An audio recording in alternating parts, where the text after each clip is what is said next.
What's up, guys? I'm back with Best Cloud Sealing Tips Part 2, 6 months later. Well, I got a lot of feedback and a lot of questions from my first video of Best Cloud Sealing Tips. So I kind of wanted to bring to light on some of the questions that people had. And I think they're really good questions, and I figured it's a good opportunity to compare those questions with my actual experiences that I've had for the last 6 months with the cloud sealing. Sorry, I hit my fan. So one of the questions was, do I have an issue with like the clouds falling down on occasion?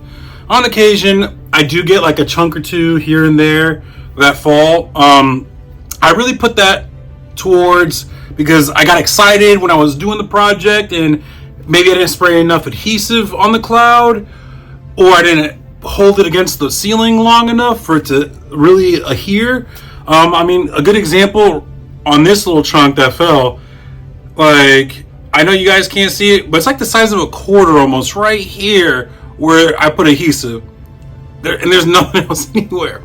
So eventually it fell. So I'm going to chalk that up to my stupidity. But that being said, there are other reasons why this would fall.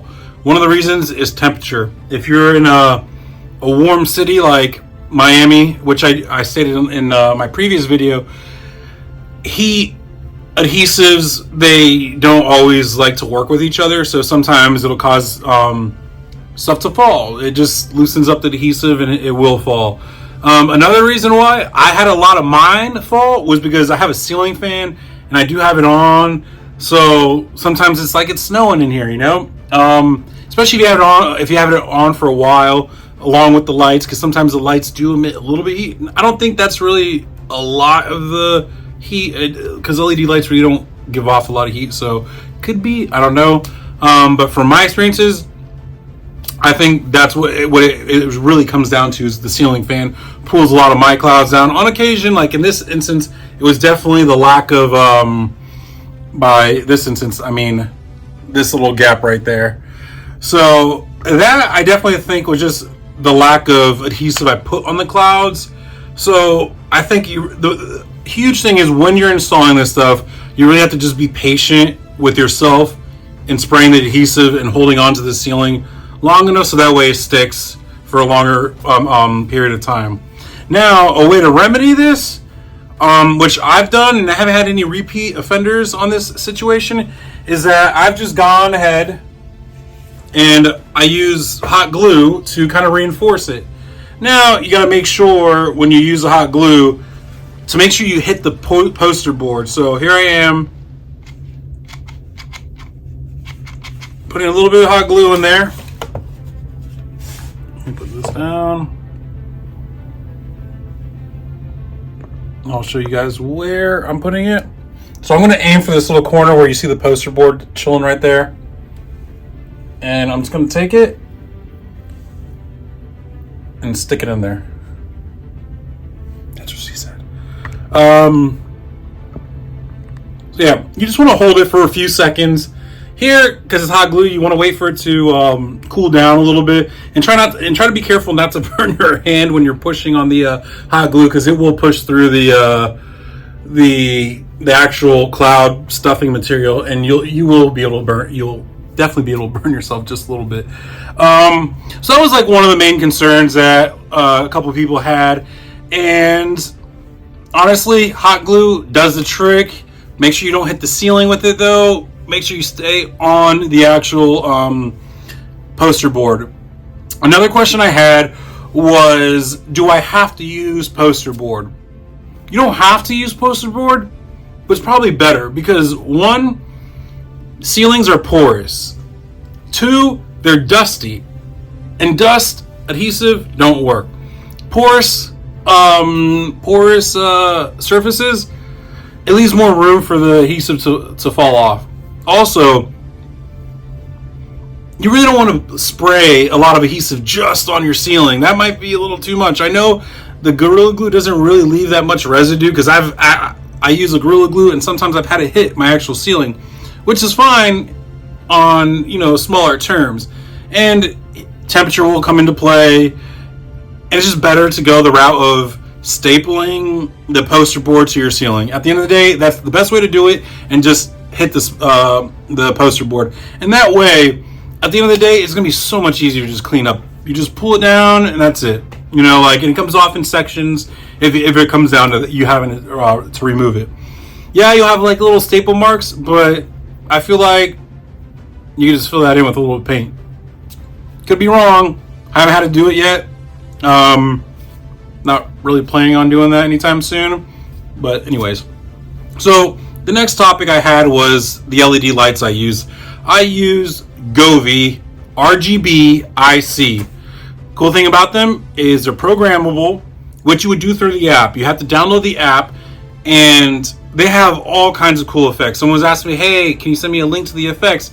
Fortunately, I can't send a link to the effects because you have to get the app.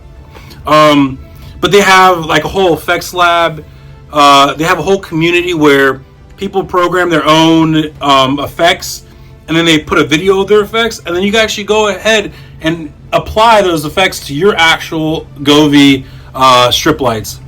Now make sure it's RGB IC. Since we're on this topic, also, I definitely suggest getting the Alexa compatible ones. I have a total of 3 LED strip lights on my ceiling. One is some weird brand called Happy Lighting, and I have two Govees. One of the Govees is not Alexa compatible, and the other is. I don't mind it.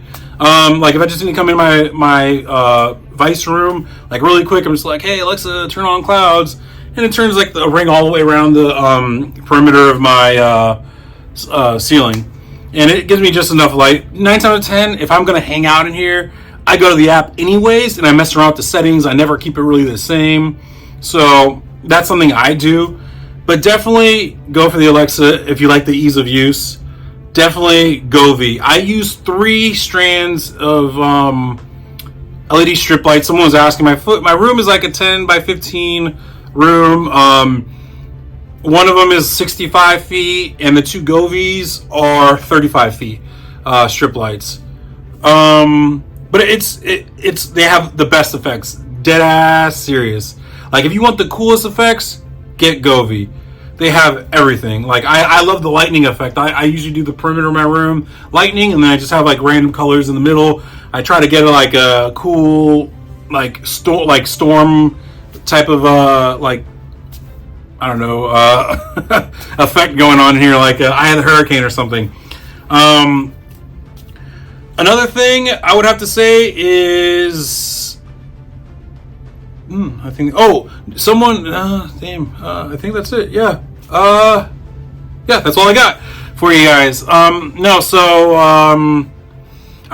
really hope you guys like my video. I put a lot of work into this room, and I really like to share it with you guys. Oh, that reminds me, I do have an announcement. I am going to be rebranding my channel. So when I first came out with this channel, we had a vision initially, and this was years ago, and those people that were embarking on my YouTube adventure initially kind of fell out of the loop, and they weren't interested anymore. So I am going to be rebranding my channel. It's going to be a mix of DIY and just crazy adventures I like to embark on, and I would love to share with you guys. That being said, please like and subscribe. I've had tons of people watch my video, but not a lot of likes, I do get likes, but not a lot of subscribers. Really would like you guys to hit the little button down here. Subscribe. Yeah, so I'll get you guys some more fun, cool videos, more DIY. Thank you guys very much, and enjoy. I hope these tips helped you guys out. I will catch you on the flip side.